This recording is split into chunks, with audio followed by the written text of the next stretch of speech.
Today is September 5th. The Yankees lost the first two in Tampa. They won the last game and then won the first game of the Twins series. Hope you guys are having a fantastic Labor Day. Let's talk about Yanks. Talking Yanks with old John Boy, Jake. Recaps galore, weekly awards, stat lines, steaming hot takes. Get your Yankees news from these two fine dudes. It's time for Talking Yanks. Talking Yanks with old John Boy, and Jake. Talking Yanks with old John Boy, and Jake. Hello and welcome to Talkin' Yanks, presented to you by SeatGeek. My name's Jimmy. Jake is here, BBD in the corner, and we are going to talk about the Yankees. And some pregame prep of like, how does this episode go? We didn't go live yesterday, quite frankly. Wanted to enjoy the weekend a little bit and stepping away from family and hanging out with loved ones to talk about the state of this Yankees team. Felt like a downer. Felt like, no, I don't think that's going to be good for anyone. So we pushed it. So I appreciate you guys hanging tight. Now we do have a day game for the Twins. Naturally, we're going to want to talk about it. There's a lot of little topics, Jake. Just a lot of little topics. How you doing? James, BBD, everyone joining us on your Labor Day weekend. Thank you. And a shout out to everyone. Like Jimmy mentioned, as this thing has become big and real and it's, so cool. Me and Jimmy had our friend Big Evan's wedding this weekend. Congrats to Evan and Lily. And, a lot of people seeing us and giving us love. And, it's funny. You get the friends and you get the different generations, like the uncle who's like, oh, you guys are the Yankee guys, huh? And that's cool. And that's really cool that we're at that point. So thank you, everyone. And yeah, I was having some interesting conversations yesterday because, I was watching the game on my phone. I was in Boston enjoying Labor Day. The wedding was outside of there. And I was talking to one of my buddy's significant others, like, kind of with a wry smile, like, yeah, for 3 years, it kind of wasn't a discussion. Like, we were recording on Sunday. We'll figure it out. And have we worked really hard and got ourselves in a cool spot? Yes. The way the Yankees are playing makes it a lot tougher to do this. And maybe that sounds selfish. Maybe that sounds dumb. But I think, Jimmy, I couldn't even believe it was this same weekend. When did Peraza got called up? Thursday or Friday? Well, Thursday. There was an off day Thursday. But we were in the office late, 7 p.m. We could have gone home to our families. It wasn't like we don't want to talk about Yanks. We still love talking about Yanks. It's the best. But yeah, some of these series recaps, it's tough. It's tough because a lot of the team is missing or bad right now. And it's making for a tough product. And hey, the Twins in a homestand, maybe it's the best medicine and the month changing and all that. But yeah, we were sitting here, we're still doing it. We're like, what do we do with those first two Tampa games? Do you talk about them? We're going to hyper burn them. Because it was a one-man team. I know. And it's incredible what Judge is doing. Like I tweeted it out. The pressure of the home run chase gets to people. The pressure of if he doesn't provide offense, they don't win the game. That's a straight up fact right now. If Judge does not provide offense, they do not win the game. The last 7 games or so. That's a lot of pressure. And he's doing it with ease. Yeah. It's nuts. If Judge does not score, get on base, get over on plays he shouldn't be running, but he knows he has to, they don't win games. He is the entire offense. He's out hitting the other 8 guys. A lot of these games. He had 3 hits. The rest of the team had 2 the other night, I think, unless someone got one late. Wasn't he the last 4 runs before Marwin's homer today? Yeah. He scored every run in the Tampa series. Yeah. Now the pitching staff has some good news. There is I don't want it to be full misery. They won 2 in a row, and winning that last game in Tampa to avoid it being a 3-game lead and then jumping it back up to 5. Huge difference between 3 and 5. Hopefully the Red Sox can beat the Rays tonight, but huge difference between 3 and 5. Did they deserve to win it? Did they play amazing baseball? No, but they did enough. No, but the pitching has been giving them efforts recently that gives them a chance. And we're reaching for anything at this point, right? Anything outside of a Judge homer, which, by the way, one of the coolest seasons a baseball player's ever had, being tied to this quagmire right now, is hilarious. But Judge getting to third and Oswaldo hitting the sac fly. There's a guy we hang out with who says the sac fly is underrated, and seeing the kid give a not coordinated high five after the sac fly, to get that insurance run that ended up mattering. You're right.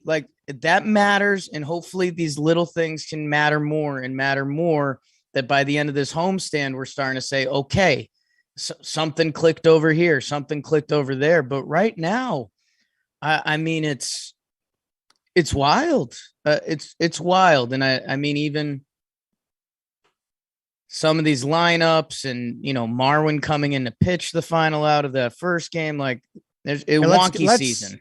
Let's do the games 1 and 2, horrible, dreadfulness, super burn. And then talk about, some of the frustrating topics. And then we'll do games, the third game, fourth game, maybe hyperburn those and do fun topics and then into awards, which is a mixed bag for me. There's some good stuff going on. Right. There's a lot of scary stuff. Not even some of it's bad. Some of it's scary. So games 1 and 2, who are they brought to us by? It's a great question. They are brought to us by, I don't know. Do you want me? I would say after these games, I want to feel cleaner on the inside with Athletic Greens. Oh, AG1. Oh, yeah. AG1 has now been kind of a ride or die with us through the 2022 season. We were introduced to them. I had actually heard of them previously through other shows I listened to. And then we reached out with them. They got in touch. Chris Rose was big on the AG1. AG1, It's a great way to start your day, Jim. Tell them. Yeah, well, when you drink a delicious scoop of AG1, you're absorbing 75 high-quality vitamins, minerals, whole food source superfoods, and probiotics to help you start your day right. Special blend of ingredients supports your gut health, your nervous system, your immune system, your energy, recovery, focus, and aging. Wow, man, that's a lot of the things. My blood work hasn't come back in yet from the doctor, but what his hunch is that it is. My gut health, energy, focus, all affected. So maybe AG1s is the cure to my uncurable disease I may have. It's the one thing that the best things Athletic Greens uses the best of the best products based on the latest science with constant product iterations and third-party testing recommended by professional athletes. For every purchase, we donate to the organizations helping to get, they don't donate to the organizations helping to get nutritious food to kids in need, including No Kid Hungry here in the U.S. Right now, it's time to reclaim your health and arm your immune system with convenient daily nutrition. It's just 1 scoop in a cup of water every day. That's it. To make it easy, Athletic Greens is going to give you a free 1-year supply of immune-supporting vitamin D and 5 free travel packs with your first purchase. All you have to do is visit athleticgreens.com/Yanks. Again, that is athleticgreens.com/Yanks. Take ownership over your health and pick up your ultimate daily nutritional insurance. Games 1 and 2, super bad burn. Let's do it.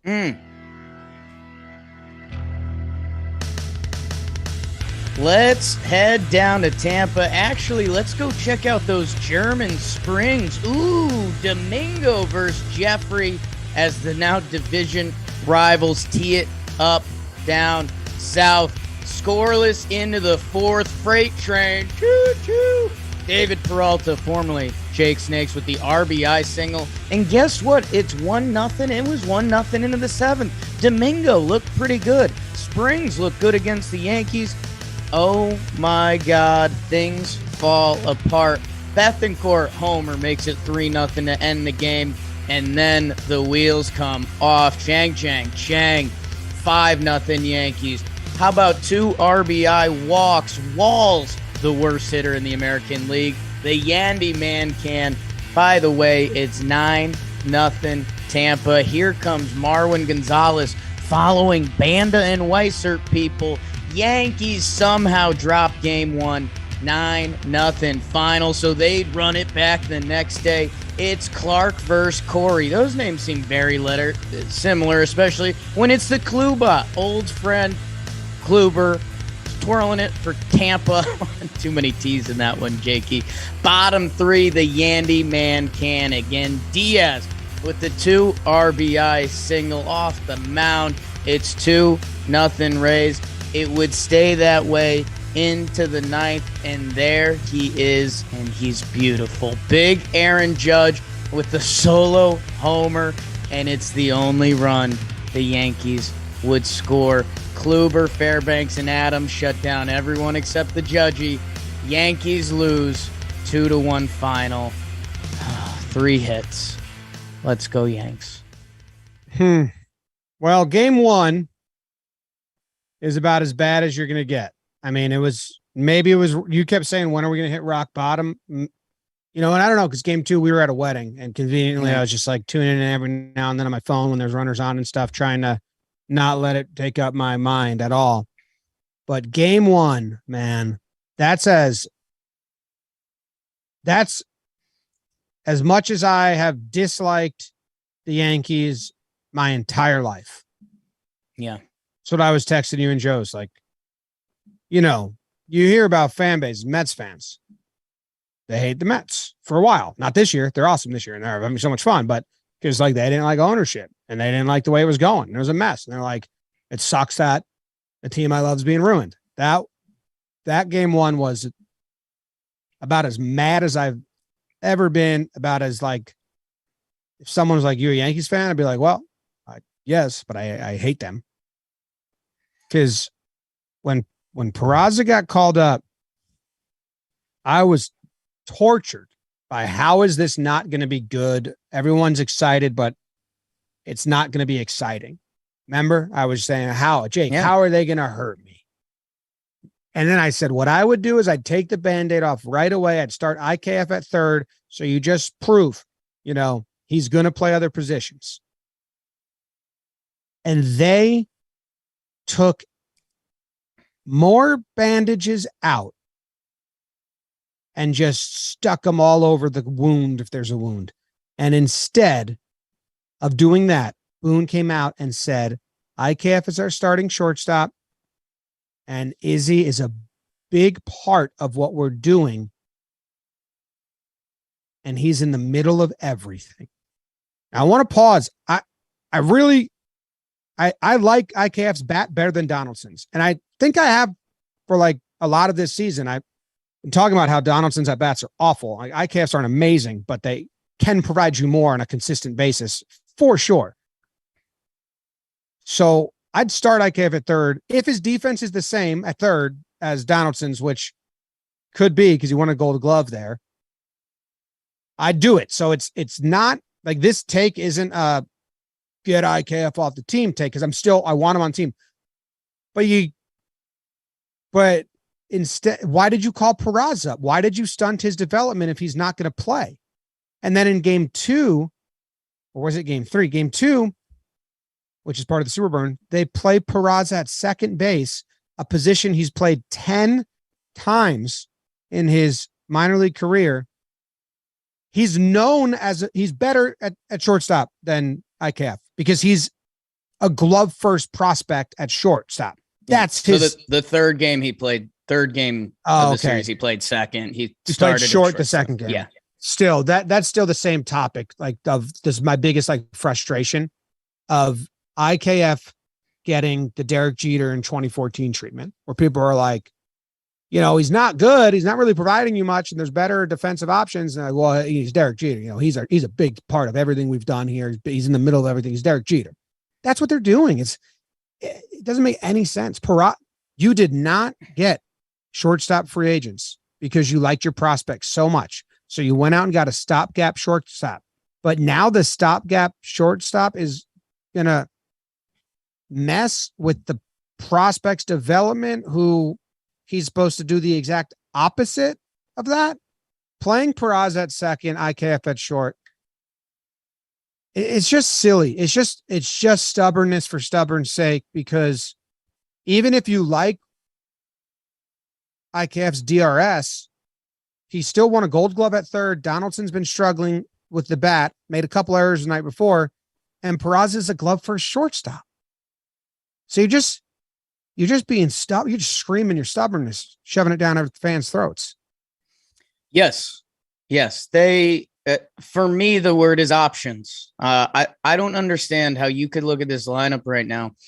And like you're saying, IKF, with how brutal the rest of the lineup has been, IKF is actually one of the better hitters we could send to the plate right now in this moment. I think that can change. I hope it will change.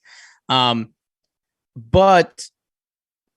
the fact that they won't do it to IKF, and the fact they won't do it to Donaldson, they pay a lot of money. I think, look at today, the cat didn't run out of the box and he was getting dapped up after and doing one silly push-up, and that's your punishment. I don't care, dog. Like, you've been stinking up the joint. So the fact that they won't even consider it an option, that's the part that's brutal for me, because especially now, DJ's hurt and Rizzo's hurt. Like, we're starting to dig into the deeper part of our roster, our 40-man roster, that why wouldn't you have every option available to you to try to get the best lineup out there? And the fact that they're kind of not open to that after the slide they've been on, and how the games feel and how a lot of these at-bats feel. It's just a bummer, because I don't know why you would act outside of Judge and Trevino, who they insulted by pinch hitting the kid for him in the series before this. Outside of Judge and Trevino, it would be a different story if DJ was healthy, but he's clearly not. None of these guys should be promised anything right now. And if you're going to call the kids up, have them play. You called them up. So not starting either Oswald in that game was just super twisted up. And probably, you said, your lowest moment of Yankee fandom that you can remember. Maybe my least favorite thing they've ever done was give Peraza his first at bat in that 9-0 dead game. And hey, I saw a lot of the internet debate on it. I actually see the argument of the side of like, well, who really cares? You're getting a kid in the game, and remember Weisert's debut, and everyone's major league debut is different. Yeah. Wait. That's a great comparison. Weissert, he was not a top prospect. He was not being asked for. Like, he's a different path. He's the guy that makes his debut in slop time and then gets going. This is one of your coveted, like, you wouldn't sign free agents for this kid and Volpe. Like, they're two different. It's just the way baseball's been forever. And pitching and hitting is different either way. Like, even if this was the equivalent of Weissert on, a hitting Weissert. Now we're really talking. Welcome to Talking Yanks, babe. A hitting version of Greg Weissert comes up. To give him an at-bat in that situation is just disgusting to me. And I think there's some baseball purists there. I think it's right. I stewed for a little bit, because when it happened, I was like, you know what, Jake, like, sports pretty well. Like, getting guys' feet wet in sports is a thing. Like, an NBA rookie comes off the bench for his first ever minute in a blowout, and you don't care. Like, it's fine, whatever. No, this is the kid's first major league at bat in a 9-0 blowout where you just had a position player pitch. It's like, 3-pitch strikeout, and it was going to be. It was going to be because that game was so dead. Like, well, it was the worst emotion- game. And you're like, before the game, you give him number 91. He thinks he's going to come up and get run at the shortstop because that's what everyone thinks, because that's what he's supposed to be doing. Instead, they announced that he's going to play second base here and there. Then in a blowout dead game where everyone wants to go home, they go, here, kid, you go make the last out. It's just, By the way, it's like not a good way to go about it. Like these Yanks have made us done is, I start running through every situation, and there's a rumor, and probably true, that his parents were coming to the game the next day. So I'm sitting there and I'm going, okay, you know what? You didn't start him today. The parents are coming tomorrow. Maybe there's something there, and you love leaning into IKF. I can put all of that in the pot and make sense of it. To do that to the kid, it was like my suckiest moment as a baseball fan. I texted a couple of our guys. I was texting Jerry Blevins at the time, and I was like, hey, am I off on this? Like, am I just nowhere close? And he was like, no, man, you're around it. He texted me 10 minutes later. He did like the same thing. He goes, no, man, this is awful. This is bad. Like, you can't, to do that, you have to be organizationally flawed, which is one of our big conversations recently. So, yeah, I mean, that was disgusting. And like you talked about, that was the night before we were heading to our buddy's wedding, where I think like that let me check out more over the weekend. Because Jimmy, do you know how obnoxious it is? It is at its core that we did a Talkin Yanks pregame show where we didn't talk, but it was right. Well, yeah, I wasn't going to talk about it. It was right. A lot of views on that pregame show. I've never seen a 3-0 game feel more out of hand. Dude, when they brought in Banda, what's that about? It was 3-0 when he came in. And the Rays are one of the worst offenses of the good teams, 3-0 is insurmountable. I know that it is. Like, I know that it is, but you guys, yeah. I know that. We all know they're struggling, but so you're going to admit 3 runs is so insurmountable in a game against the team that's climbing up your back while you're collapsing, and you're going to go to a guy you plan on DFAing the next day in 6-0 Banda comes in, whatever. 3-0, and you bring in the guy you're going to DFA the next day. I know they can't score, but the fucking team's not supposed to act on that. They're supposed to act like they can come back from 3-0. And then they brought in Banda. I was out. I walked out of the room when he came in. There was nothing else going on in my house because my son and everyone was still away. But I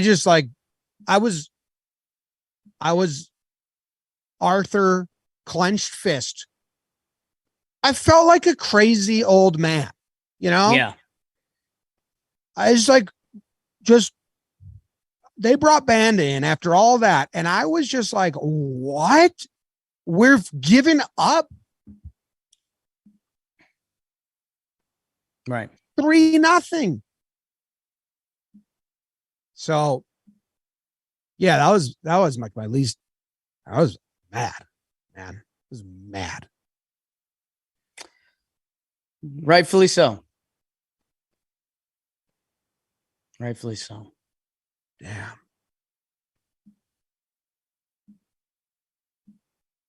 Anything else?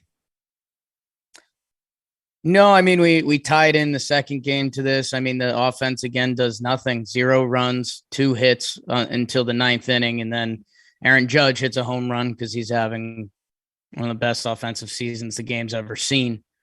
Off of one of the relievers who's having one of the best years, a guy out of the bullpen, Adam. He's got a 1.3 ERA after Judge clipped him.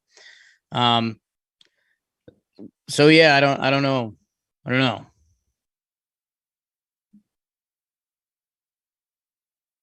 Yeah, I don't know either. Good job, Lou, Ron, and Johnny following Clark. How about that? It was 5-0 when Banda came in. My bad.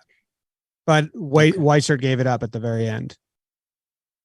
Right. And I mean, even Weissert coming in, I don't know.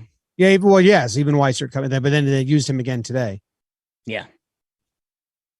And he didn't really do great today either. They had to take him out again, right? Yeah, he allowed 2 on. Yeah. And then Marwin comes in.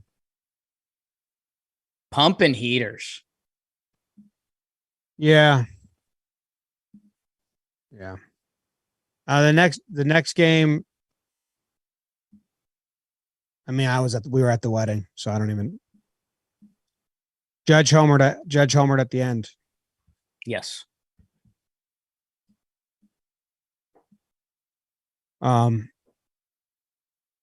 Hicks getting back-to-back starts. Well, the second start was because of Benintendi getting hurt. Right. The first start they said want to get the first start they said they wanted to get Hicks some run. It's like what? Why didn't you do it against like the Angels or the A's? I mean, do you not know this is a big series? That's what it felt like. The first game. You want to talk Benny? I don't know. Benny's hurt. Do you say it hammy? How do you say that word? The hook of the hamate bone. The hook of the hamate bone.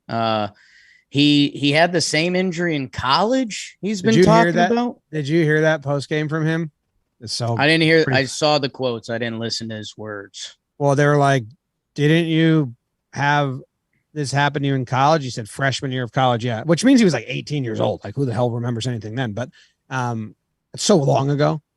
I don't know how old Benny is, but I think he's 28. 28. That's off the top of my head. 9 to 10 years ago. Baseball player and you hurt your hand. I feel like that's something you remember, you know? Yeah, he was very much talking like he was like, yeah, it was freshman year of college. He was like, yeah.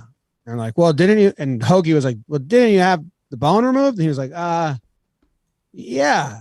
I mean, I don't know much about bones. And I guess if they can grow back, I don't know. I mean, I'm going to doctor tomorrow. It's very much like, guys, I don't know shit. Like my hand hurts. I'm not going to doctor tomorrow. And I kept asking him like, but you got that bone removed. How can you break a bone that you don't have? And he was like, guys, I don't know. My hand hurt. Why don't we interview team doctors more? Why would we ask a player about that? Dude, that's the same thing with Boone. They're asking Boone, and Boone's like, I don't know. I have to like talk to the medical team for like to get doctor knowledge relayed through like whoever the doctor told, whoever told that guy, and then whoever told Boone is like, what are we doing? It's like third hand. But yeah, Benny's interview was funny because they kept pressing him, and he was like, his vibe was, I got hurt when I was a teenager, and they did something to my hand, and now I got hurt again, and they're doing something to my hand again, and I don't fucking know, guys. He said he can't play through it. Right, and he got the surgery done like the next day. Yeah. So, and yeah, they haven't really given any timeline. Like, it doesn't look good. Everyone keeps saying a couple weeks, but nobody knows what that means because we've got a couple weeks leading up to the end of the season. So, and that's the and the other one.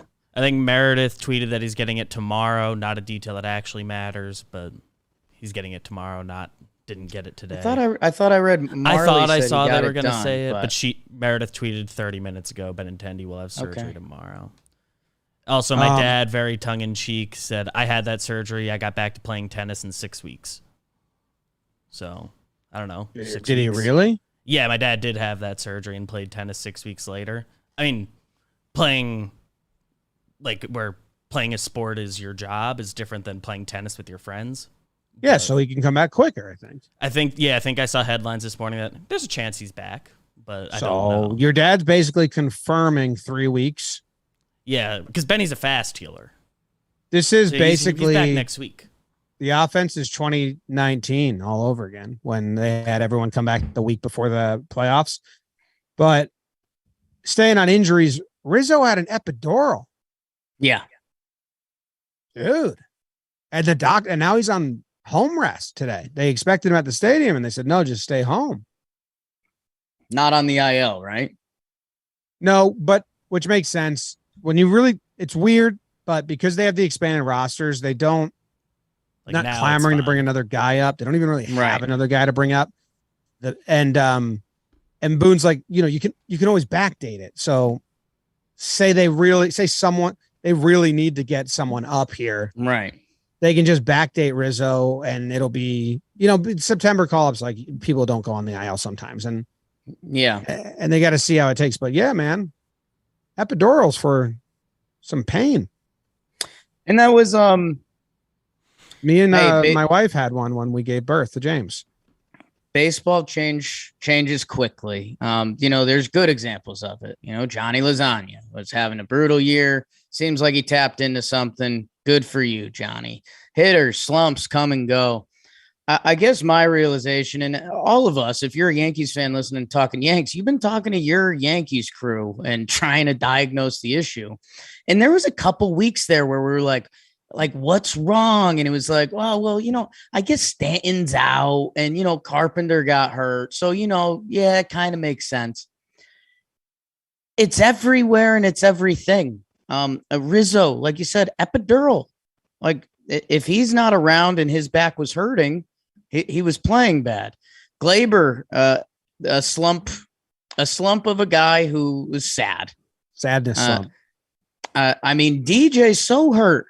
Yeah, DJ's so hurt, it's uncurable until the end of the season. As soon as they're eliminated, they will announce what's wrong with DJ in the surgery, just like last year. I think DJ's more hurt than last year.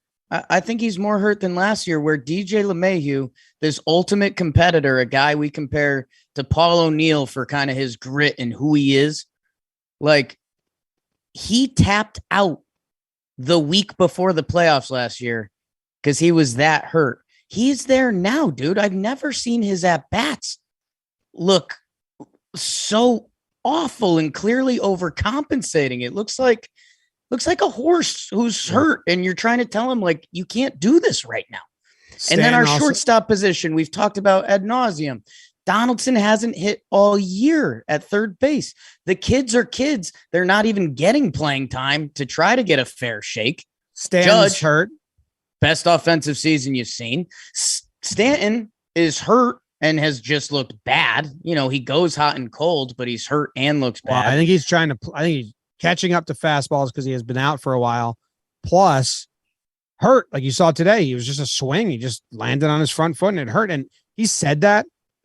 Like Meredith asked him, like, are you going to be playing through pain? And he was like, oh, yeah. Yes. Yeah. It's not healed. That's what he said when he came back before the Oakland series. So it's the mixture, man. It's like their good guys are hurt and their bad guys are bad. And the only one they addressed was Hicks, and they got Benny, but now Benny's hurt. But they didn't address anything else. And it is, I guess, not a spin zone. There is more injury than we thought, but that's also the problem. Rizzo's back being this bad, Stanton being wherever he's at, DJ being wherever he's at. And then when you mix in Carpenter, who surface level, he was like the injury at first. It was like, oh, well, Carpenter's the one hurt, so the rest of the lads will figure it out. Like those guys are, excluding Carpenter coming into the season, we're supposed to be all of our offense outside of Judge.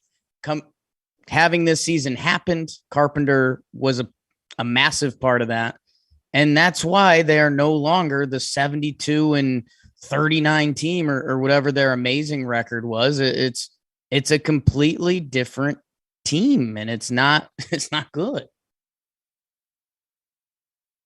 It's not. I don't know. I almost sent a message to Kaster because he was doing he was trying to calm the fans down in an appropriate way. He was being Michael K about it because K's fair, man. Like, I know there's some of the new kids, they love our guy Ruocco, and we obviously love both of them. Well, K for New York is just brilliant because he'll be real. He will say on the broadcast when things are going bad and how did it get here, where other people wouldn't touch that. He was saying, like, the Yankees to actually blow this lead would have to go like 12-19, like they'd have to run back August. And the Rays would have to have their best month. They would have to go like 20-12. And it's, well, how many games do they play against each other? So that was the part that Kay was leaving out. He was like, the Rays have the toughest schedule the rest of the way.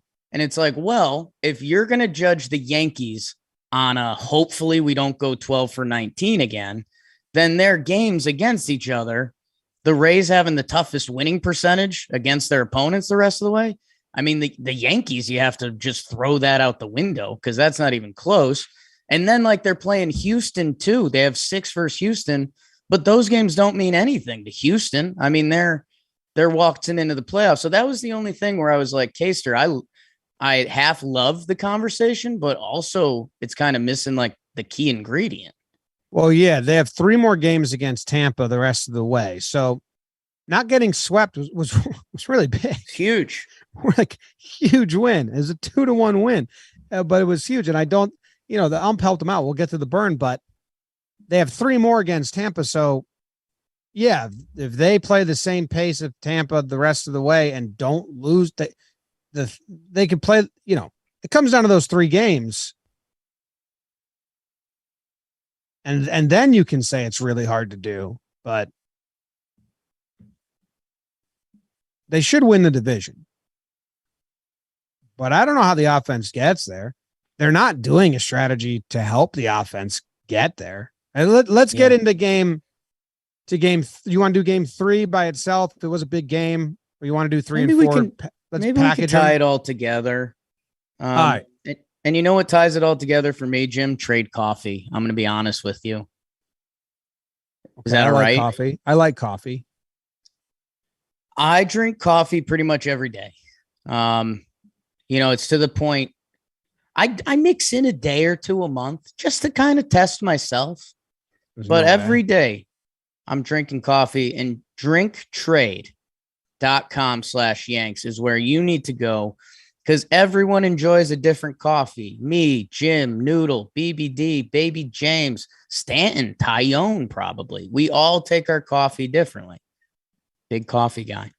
And Trade Coffee finds the perfect coffee for you. They've got over 450 exceptional different types of coffee from all over the world, man. And they have you take their quiz at Trade Coffee. They match you up with the perfect coffee for you. They guarantee it. They've got a guarantee on it. So if you don't like that bag, they'll send you a new one back and be like, we screwed up. But they don't screw up a lot because these people know coffee.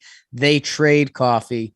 And it's drinktrade.com/Yanks for $30 off your subscription to the best coffees in the country. $30 off. That's like 40 cups of coffee. $30 off your first order plus free shipping at drinktrade.com/Yanks. /Yanks. All right. Super burn of the 2 wins. Hey-o. Ho.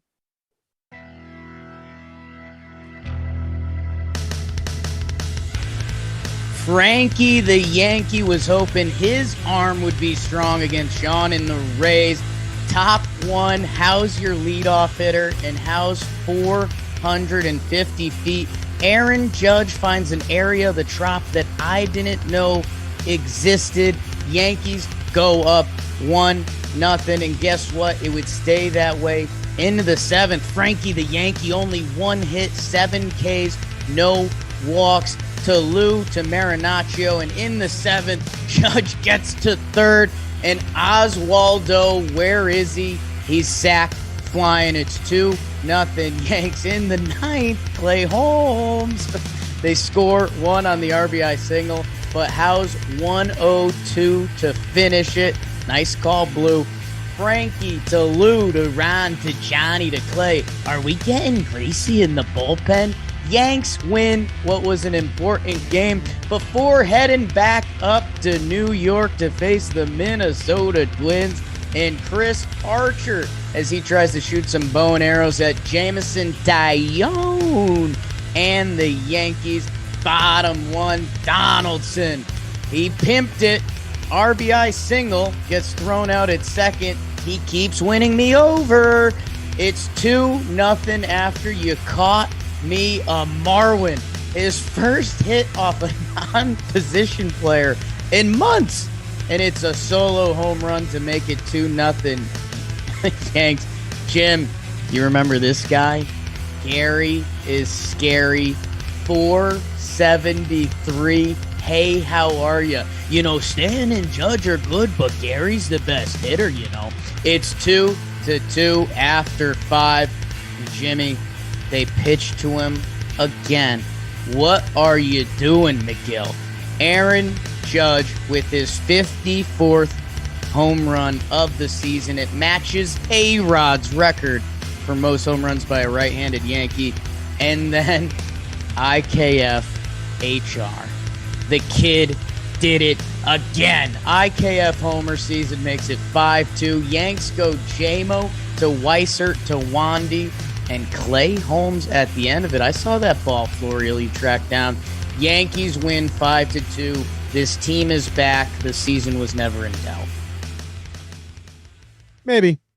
Or the Twins are a good recipe. But we got 3 more. So I don't even want to say that, because that's what we said about the A's. It was like, oh, right, great. Good time to be in Oakland, play the A's, win the first 2, and then they lost the next 2. So if we cannot, second half 2022 Yankees, there is no getting ahead of yourselves. They call Peraza up. You think he's going to play? Don't get ahead of yourself. They win 1 game against the Twins. Seen a lot of people being like, nice time to play the Twins. Don't get ahead of yourself. Don't do it. Yep. Red Sox are beating the Rays right now. That's nice. Man, this Montas great. There's some personal stuff. We're going to do awards. This lineup for the first game of the Twins series. It's just like, I know they won, and that's besides the point. It's mean. It's okay. This is going to sound spot on. Okay. They are making the lineup like the nerds in the corner. Like Minkus getting bullied by Sean and Corey, but being like, I'm going to prove it. You know what? We're even going to do this. And it's like, what? Tilo and Marwin? IKF and JD, and like Marwin and IKF homer, and that's great. But my bigger point is, how are you expecting consistent results without consistent playing time or consistent batting orders? Right. Like, you are not giving consistency to anyone besides IKF and Donaldson. Well, you've been doing it all season and it hasn't worked. And not even Donaldson batting order wise. So guys, feed off routine. That's, you ask any you watch any baseball, listen, like routine. And they're Glaber lead off to get pitches in front of Judge. He gets on for the homer. Like, but how are you expecting it the day in, day out? Like Tilo, Marwin, I know Marwin homered. They're not postseason hopefuls to be hitting and starting. So a couple things. I think I would love for you, as you know, we love when Michael K storms down to the press conference and he has his question ready to go. Do you believe in hot? Like when Kaster finds his one that he knows you're not going to have a good comeback for, he's ready to deliver it. Jim, yours should be, how can you hope for players to be consistent without giving them consistency? I mean, between where they're batting in the lineup and some of the positions, and the only part where I currently differ is I'm so bummed out, and we've gotten so far away from rewarding our players. I would love to see Marwin start tomorrow, because if I have someone who does good, I want to start rewarding that. I want to Pavlov's dogs, the Yankees players, not, hey, you screwed up another routine ball at third base, you're going to be back in the lineup. You didn't run out of the box. You're playing bad defense now. You're not hitting. Like, the rewarding of players that we've been doing, baseball was built on. The whole Wally Pipp, the reason that guy's name is so iconic, his job got taken from him because the next guy came in and played really good. And that's supposed to be baseball, man. That's supposed to be how a season like Andujar's happened in 2018. Like, you got hurt to do that. I know. Because right now you're paying $50 million to have IKF at short and JD at third. So they can't come off that because of how much money is tied to that idea. What I would do for those, I'm not just complaining without giving like what I would do. I would platoon IKF and Donald for 10 days, like 10 days, and then see where we're at. Because you're not getting any offense. So the harm of not trying something new is that you just continue to throw out Judge and the nobodies. So I would give it a 10-day run, maybe 7 days if you want. Give me an IKF Donaldson platoon or IKF over Donaldson, whatever, at third base. Give me Peraza every day for 7 to 10 days. And then if he can't get like hot in that stretch, I'm not judging him as a player, as a prospect, whatever, but I'm saying, okay, we waited too long. We don't have time to get this kid acclimated. Let's push it back to next season, put IKF back at short. But give me a 7 to 10 window of just giving that kid everyday run. Let's see what the defense is like. Let's see what the offense is like. Don't bench IKF because I still like his bat better than Donaldson's. And if you want IKF to be what he can be, which is a utility guy, like in the postseason, or you might need him to lean on it, let's start doing that. And then DJ and Glaber until like you can platoon them a little bit at first, even with Marwin until Rizzo's back, because you need to. Don't play Hicks because he's not part of the postseason roster. Play Oswaldo in right, play Judge in center, and then I guess you go. I mean, I'd call up Andujar in left, but the infield, like, just try something new. But yeah, the lineup being different, like, okay, now it's Judge, Stanton, somebody. Now it's Glaber leadoff. Now it's this. Now it's that. There's just no consistency. So how are you going to expect consistent results? And they don't judge on results. I mean, it's my, when we present this to Cash in the offseason, the day Joey Gallo got completely broken was after the day he homered. He was on the bench. That had never happened in Joey Gallo's career. I can promise you that. And it's confusing for players. They're creatures of habit, like you're saying. And add a reward system. Like if that IKF Donaldson platoon happened, and guess what? IKF makes a couple nice plays and he has a couple good at bats. You're playing tomorrow. You do it again the next day. You start tomorrow. And that way, Josh Donaldson would be on the bench saying, what the hell? Am I losing playing time to this guy? So hopefully when he gets his next start, he's a little more focused than getting thrown out at second, pimping a ball off the wall, and then making 2 errors in the field. Like, dude, if Judge did that, then you say, you know what? The big fella's been doing everything, making a couple mental lapses. I get it. He's got to be thinking about a lot right now. Donaldson not being on edge about his playing time is nuts.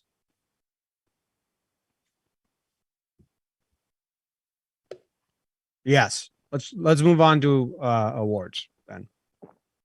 I think so. Yeah. Hey, how about this? Yankees won 2 games. They did. And IKF and Marwin homer and the pitching and the relieving's good. I'm trying to save some positivity for awards. So okay. It is today is Sunday's. You're first. Prior to the Yankees, first award. Whew. That's awesome. Because I'll just rack up my Judge flyer miles here. I don't know if you saw He hit his 54th home run today, which we all know that number because of A-Rod. Anytime someone ties A-Rod in home runs, I like bringing attention to it. Not A-Rod. That's not who he is. Judge is still awesome. It's a lot of the same things will repeat. He's not seeing a ton of pitches. I mean, the game within the game of Yankee games at this point is if Judge can come up with a runner on base. Because otherwise, it's just kind of like, all right, well, like, let's see what happens. But if it goes to 3-2, you're throwing a ball, dude. Like that's where we're at. So the fact he's still doing that is nuts. He goes 5 for 11 in the Rays series with a couple homers. Gets another one today. He's going to break the home run record, and that's going to be really cool. And I hope when we get there, the tides have turned enough because, man, I mean, having those two things connected right now just feels unfair to Judge. But I did get happy because obviously it was a conversation coming into the season. The fact that this dude is about to hit free agency, man, I don't know if it ends well for Yankee fans. It's going to end well for Aaron Judge. Because he's hitting free agency at he's going to break the home run record. That is his team leading 13th pride of the Yankees. Makes sense. Does make sense. Do you know who's in second place? Rizzo. No. Cole?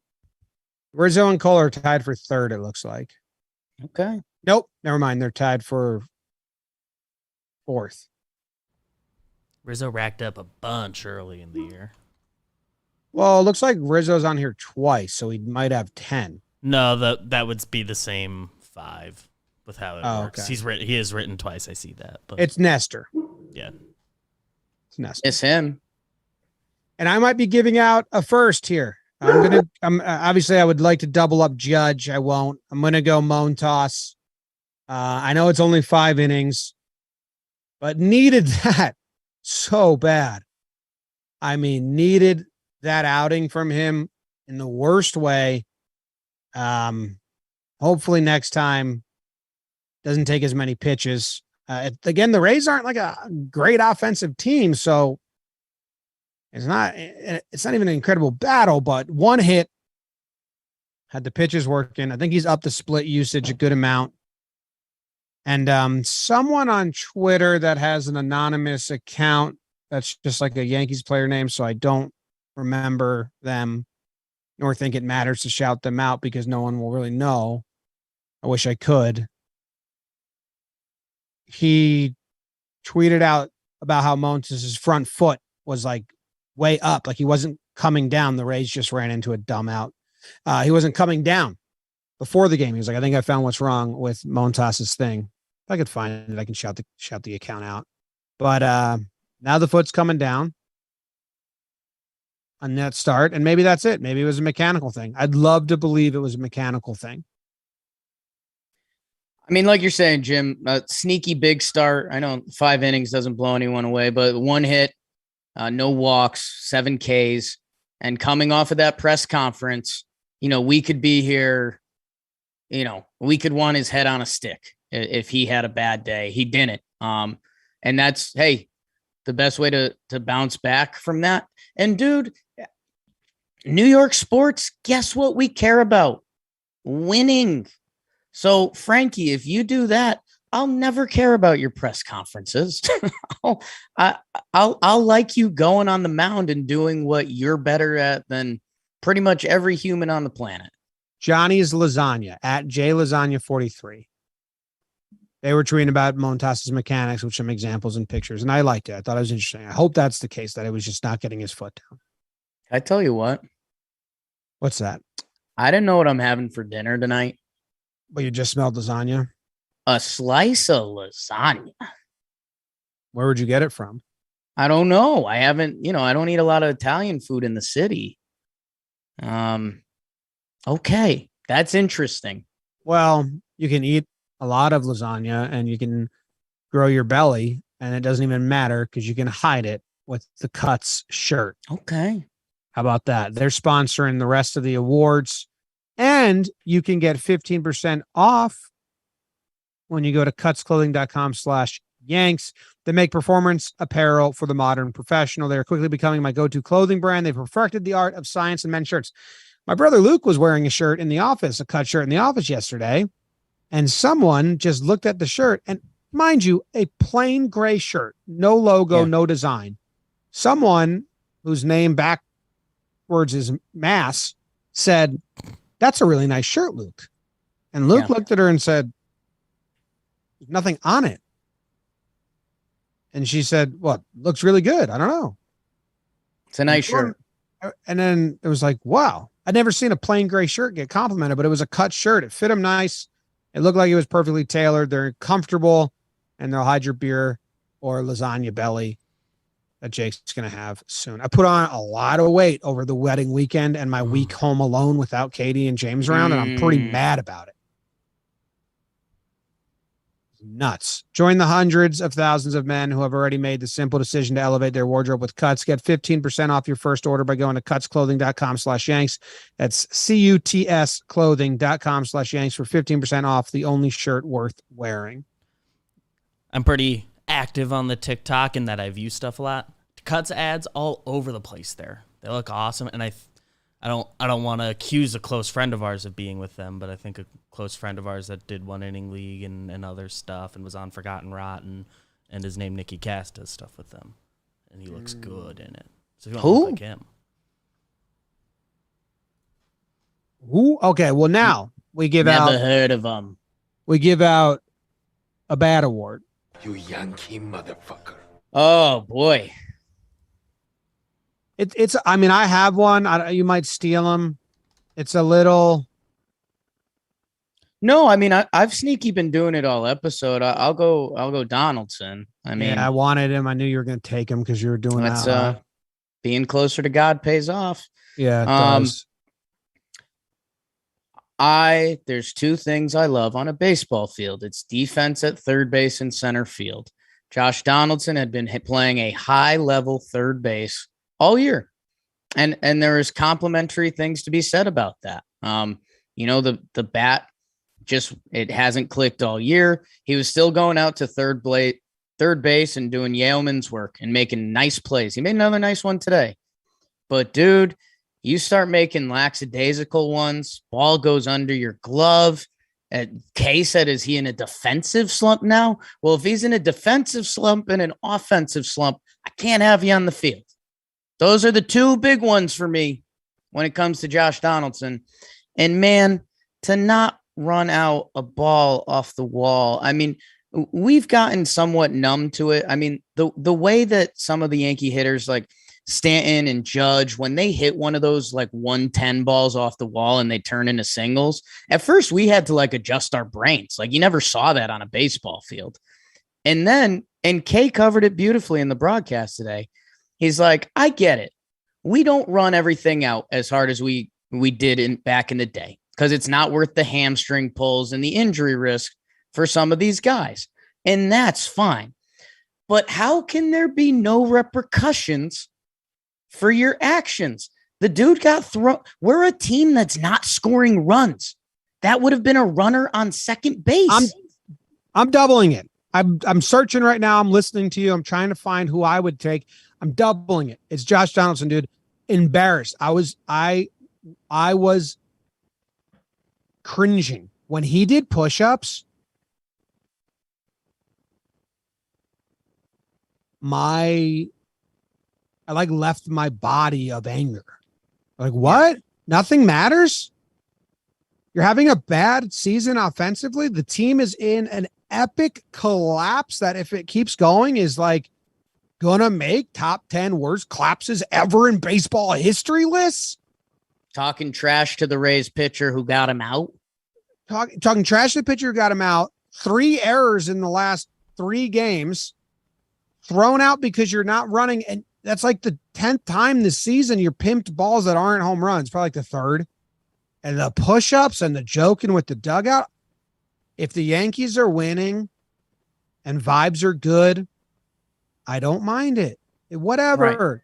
Good vibes. Vibes are time and a place. Like not everything's black and white. Things are clouded by the experience surrounding it. And it's like, dude, what? Half the fan base doesn't want you to start. And you're just, what? And the bench is clearing. I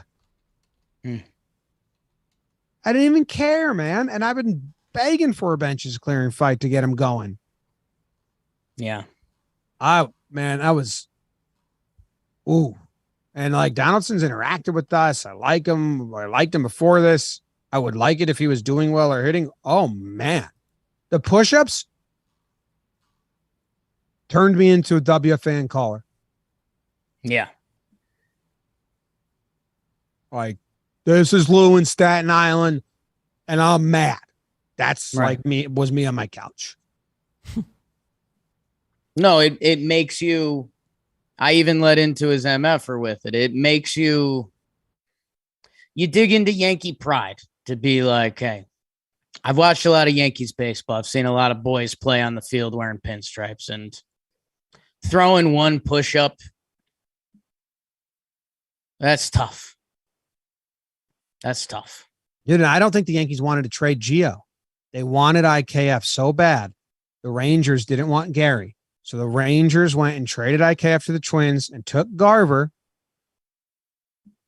because then the Twins would take Gary. It was basically a 3-team trade that just happened in silos. But we know for a fact the Yankees were trying to get IKF from the Rangers in exchange for Trevino. It was Gary and someone for Trevino and IKF from the Rangers. That was what the Yankees were trying to do. Been told that by multiple people. I think it's maybe even been reported. And then they went to the Twins and said, okay, we'll take Gary for IKF, but you got to eat Donaldson's contract. And the Yankees wanted IKF so bad. They were like, yeah, sure. So then they threw Gio in the trade too to balance it out. And I would take Gio so bad right now. I mean, yeah. And his numbers having are better. A better year. Yeah. $20 million cheaper. Yeah, man. And that's you and I, we weren't fully aligned. Some Talkin Yanks favorite conversations were over Kluber because, the Yankees were trying to stay under. It was 1 year 10, 1 year 11 or whatever. And I was kind of over it. Like Kluber for me, he didn't tie into as many Yankee problems, and that was my opinion. And we had some good talks over it. The Donaldson, I mean, the now ripple effects of that. So you're telling me the $20 million we were shopping in free agency. Remember the Yankees were in on Justin Verlander. They thought he might help. That money ends up going to Josh Donaldson. I mean, the Twins. You ruined our left side of the infield. Twins are paying Correa 30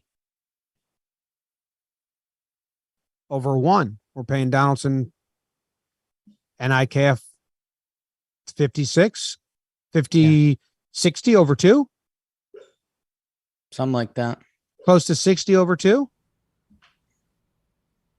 Give or take. I don't know what IKF will make in the last year of R, but it's something like that. Oh, he's a top 5 to 7 shortstop in the league. Surely his ARB number is going to go up.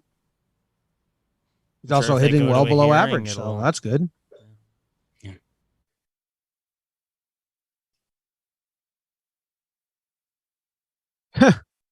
Now they won't even give Peraza any run because they should have called him up right after the All-Star break so they could play some non-pressured baseball and get run. But now everything's a big fucking deal because they're in the middle of a collapse and they call up the rookies and put them in the middle of the collapse and won't give them regular playing time. Pretty much all the good rookies we're seeing this year, or like the highly anticipated ones, had a tough first 2 weeks or so. Like there's exceptions, of course, but like pretty much all of them, you look at their numbers after the first 2 weeks and they certainly elevated from there. And we're putting his tough first 2 weeks now. I mean, yeah, and Judge was like awful in 2016. You can't judge these kids on what they do the rest of the way. You want to give them regular run to see if they can have a good back end or be improvements and then be able to pivot if they're not. They're never going to Cabrera's getting good run, but yeah, we'll see. I don't know. Donaldson's easy. Double MFer, man. I mean, someone said Jimmy from Jersey as a WFAN caller name. That's pretty good. Yeah, I was turning in my grave and I'm not dead yet. That's how old I felt. How mad I was about like the push-ups and the laughing with the dugout. Yeah. Like, dude, stop. Yeah. Regular old awards. Road awards. Okay. Boom, ba boom, ba Regular old awards. I had one that I like. So I'll start with it. I'm going to give out the Appetizer Award. The Appetizer Award. The Appetizer.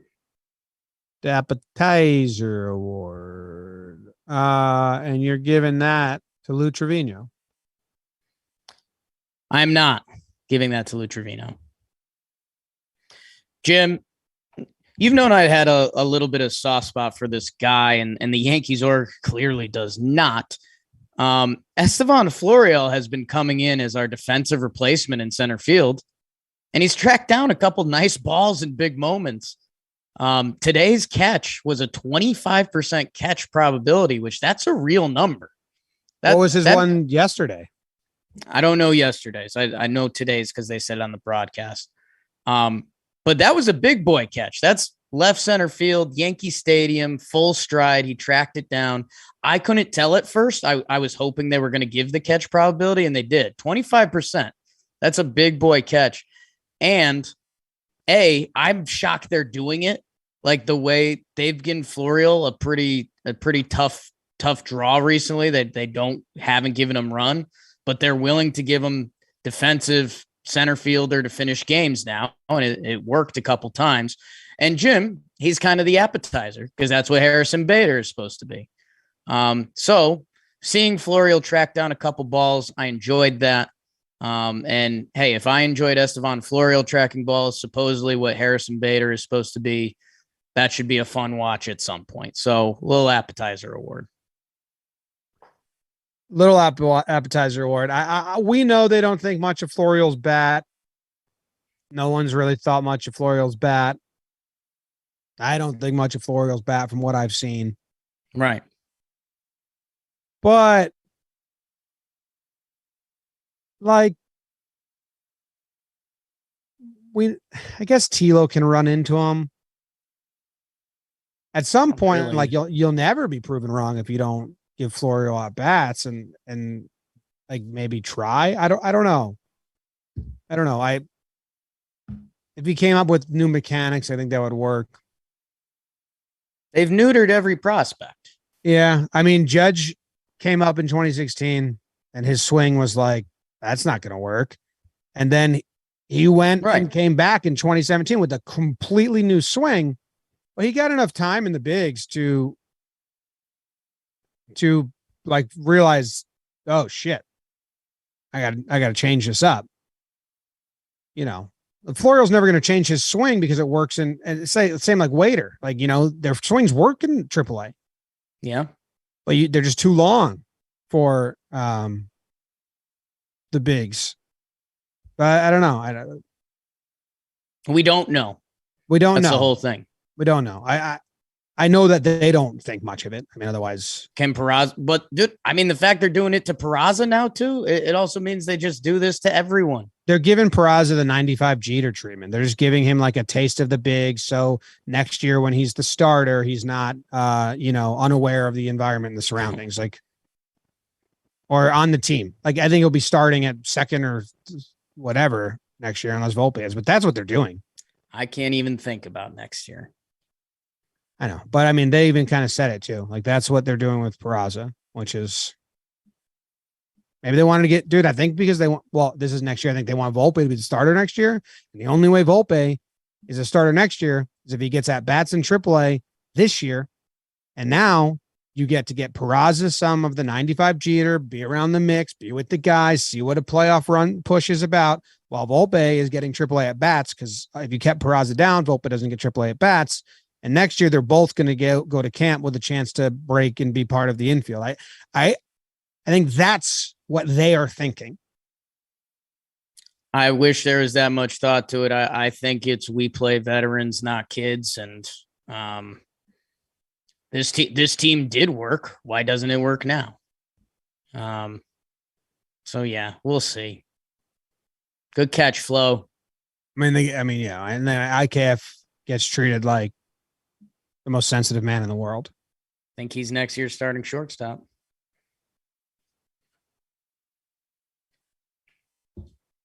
Probably. What's your first award? That's why I didn't want to talk about it. My first award is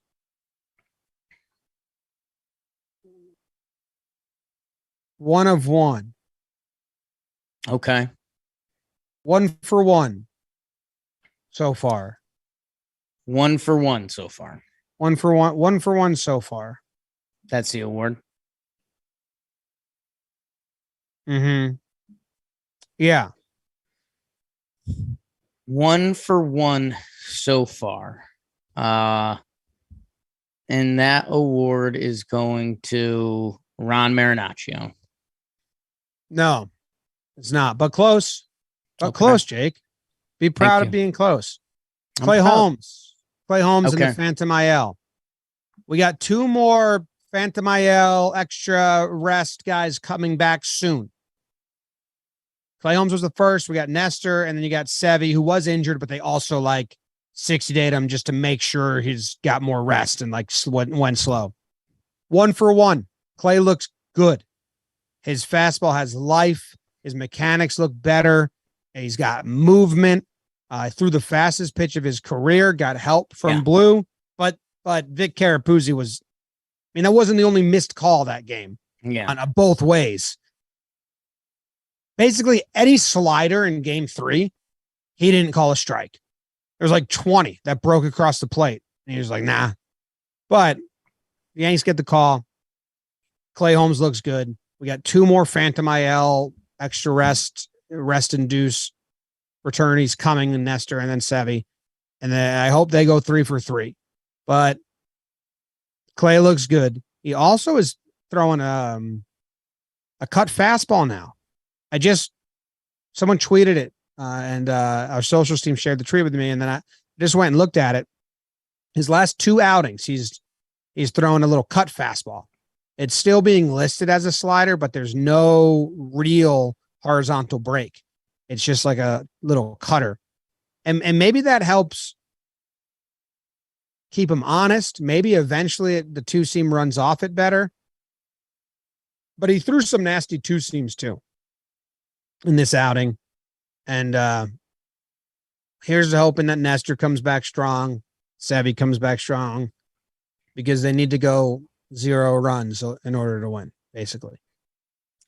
Yeah, baseball's changed a lot, and Aroldis Chapman being a Yankee for as long as he has, 102 doesn't ring like it used to. Jake from the Upper East Side, he threw 102.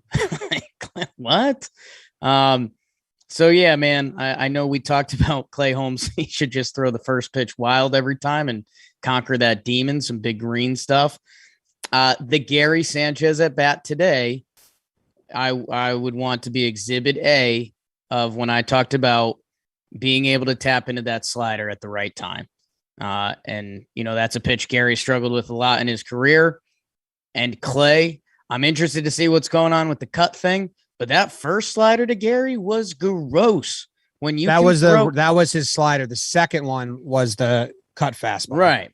When you can throw 102 with the run his has, Clay Holmes could get the most embarrassing swings in baseball on that slider.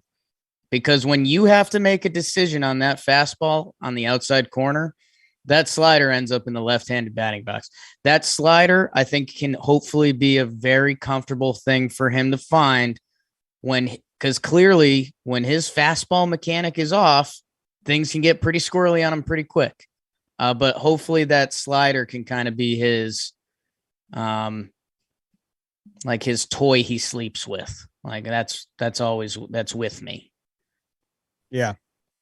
Hopefully we don't have to worry about him again. I know that, that game got dicey on him. And he got the benefit of that call. But the stuff itself still looked good. Yeah, I still need a little more. Like, I mean, the ball Flory will track down. If he's not out there, that's probably a leadoff double in the gap. And we're still, when Clay Holmes is right, that's not even a guy that guys can elevate the ball against him. So there's still work to be done, but we're heading the right way. Who hit that ball that got tracked down? Was that Walls? Well, there was today's game. It was someone on the Twins. Yeah. So we had two, because was Florial's catching game 3 versus the Rays off Clay as well? Was it Cave hit the one today? The Twins Cave was today. It was either Brujan or Mejia. No, it was Brujan or I think it was Vidal Brujan. I think Walls lined out to center. So that was on 99-mile-per-hour sinker with 20 inches of vertical break. So, and 19 of horizontal. So, I'd be interested to watch that again to see how that went down. But yeah, he looks better than he did when he was awful. I mean, clearly want to see more, but if he's mixing in a third pitch, then he really did something. That's cool.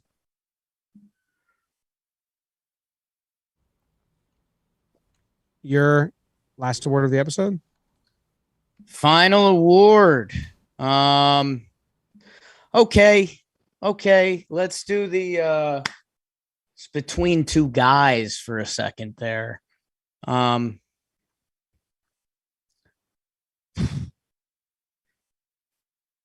Let's do the let's do the stock market award. Stock market award. Okay. Someone that you're going to put stock into. You think you're buying right now?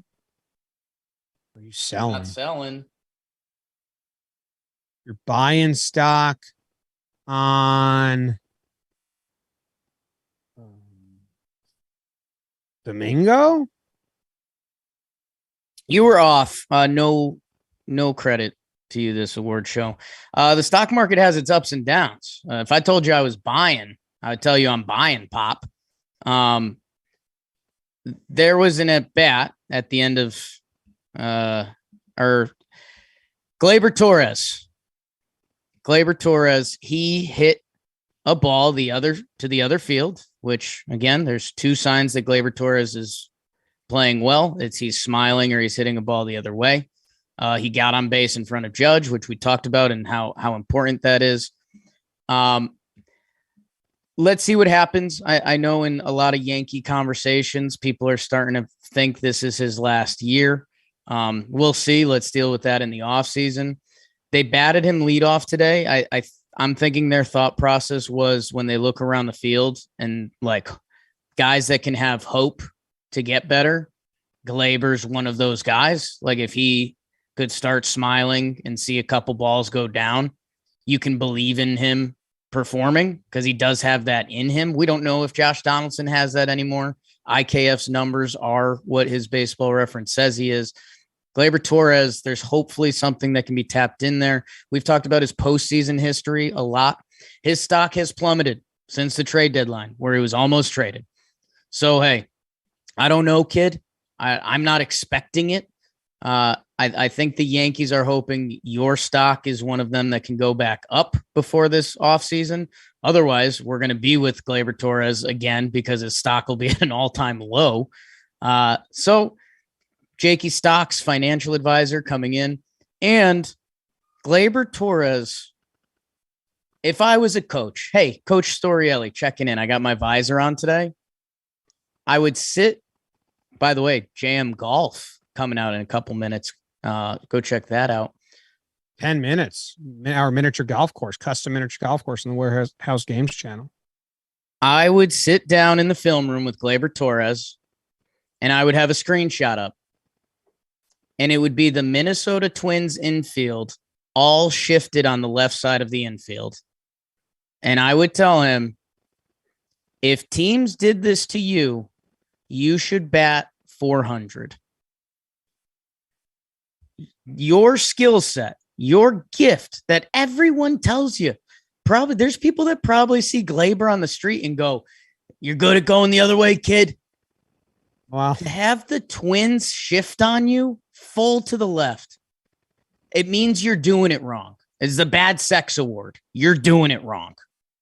You should be going that way, kid. That's Coach Jake. Coach Jake. I mean, I want to look at how many pitches he's seeing per plate appearance since the deadline, since August 1st. Right. It's, 110 plate appearances. That doesn't count today. So I can't do today. Do you know off the top of your head, BBD, 1,826 divided by 110, or would it be the other way? Be the other way. 110 divided by. So the other way would be 0.0602. I don't think we want that. Divided by 110 is 16 and a half. That's wrong. Oh, I didn't put the date range in. That's how many pitches you've seen on the whole season. Okay. Didn't make any sense. I did that and I was like, that's a wrong number. Sometimes our math, I don't know. 416 divided by 110. That would 3.7. 3.78. Yeah, it's really not that bad. I mean, I guess it's just funny in my head, and maybe this is what I'm hopeful the Yankees are saying. Donaldson ain't been good this year, and he's 36 years old. I mean, that normally means one thing. DJ, hurt. Rizzo, hurt. Hicks, bad. Benny, hurt.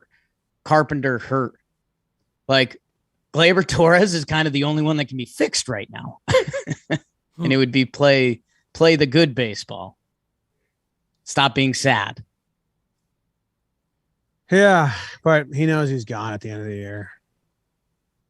So that is sad for him. A little bit.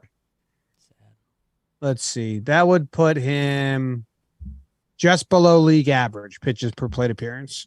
On the year, he's 386, which is league average. So I thought it'd be worse than that. Yankees only have two batters that are below league average in pitches per plate appearance. Can you guess them? I guess this is qualified.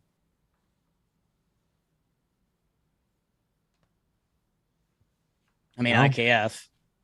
Yep. And I don't know. Who else is not seeing pitches right now? Is it Donaldson? I feel like he walked enough Yeah. early in the year. He walked like crazy for a while. Yeah, Donaldson's averaging 4, which is pretty Yeah. good. Trevino. Yeah, he swings. And Higgy. He's not qualified though, but he's there. Matt Carpenter, 4.7. He was nuts. Get He's back. locked. Him, Bader, Benny.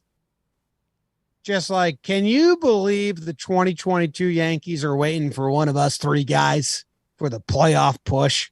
Harrison Bader, Matt Carpenter, and Benintendi.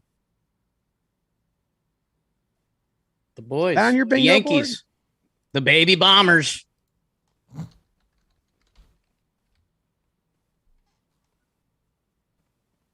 Can I give my award?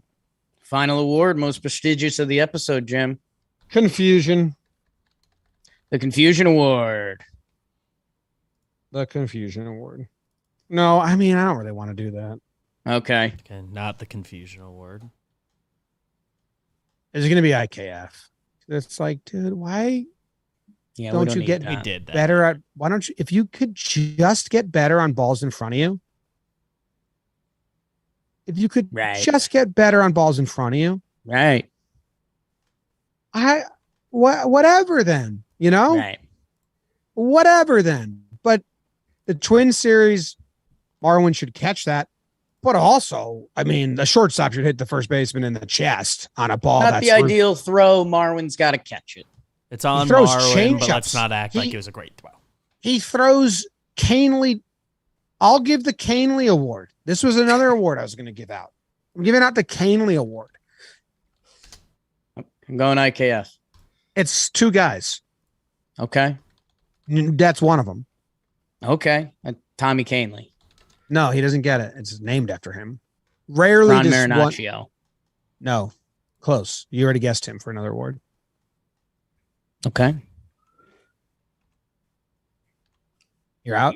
Done. Loizaga. Loiza's changeup to lefties is starting to be really a good weapon. He threw a couple to Choi, and they were really nice. I never really thought of Loizaga as a changeup to lefties pitcher, but he's shown it. We talked about it a couple episodes ago. It's I've always really liked nice. all three from him. And then IKF's changeups to the first baseman is also deadly. I mean, just a fucking duck.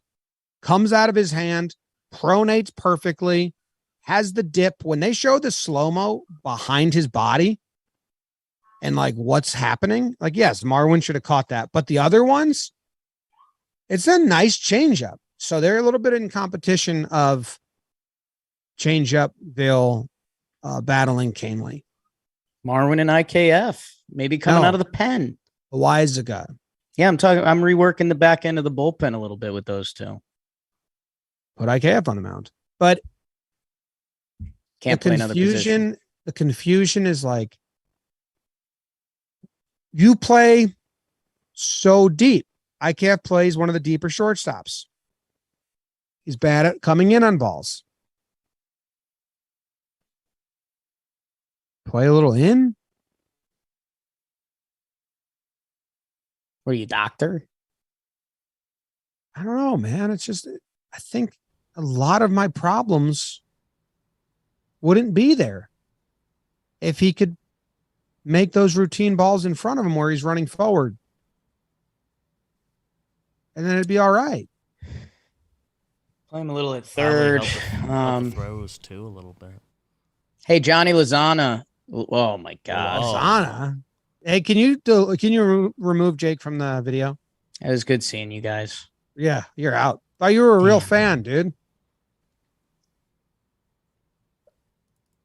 I was gonna make it an award. Man, when Johnny Lasagna, he was in that tough spot in Tampa. I think bases were loaded or second and third, something like that. And he sawed a dude off and broke his bat. I remembered that's one of the sneaky coolest feelings in baseball. Like, big moment. You just brought your bat to the plate and I just snapped it in two, dog. Get out of here.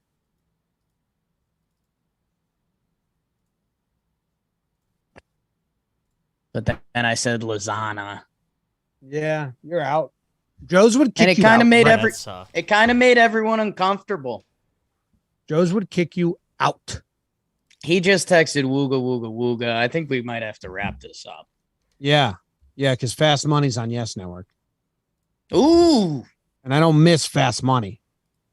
It's actually beat the odds. Anyway, it's also 5:58. If you're watching this live right now, the Warehouse Games, go check out our custom mini golf course. We've reinvented the game on some holes. Yes. Like some holes, you're just not You going to won't see anything like that. You're going to see mini golf holes in the future that resemble it's action golf in a way. Like there's movements and stuff. So go check that out. We'll be back with a midweek show on, I think we're actually going to drop it. I think we're going to record it tomorrow like normal, but release it Wednesday. So for you, the listener, look out for that Wednesday morning. Yes. All right. Goodbye. You guys are the best. Go Yanks. Tell them Grams. Go Yankees.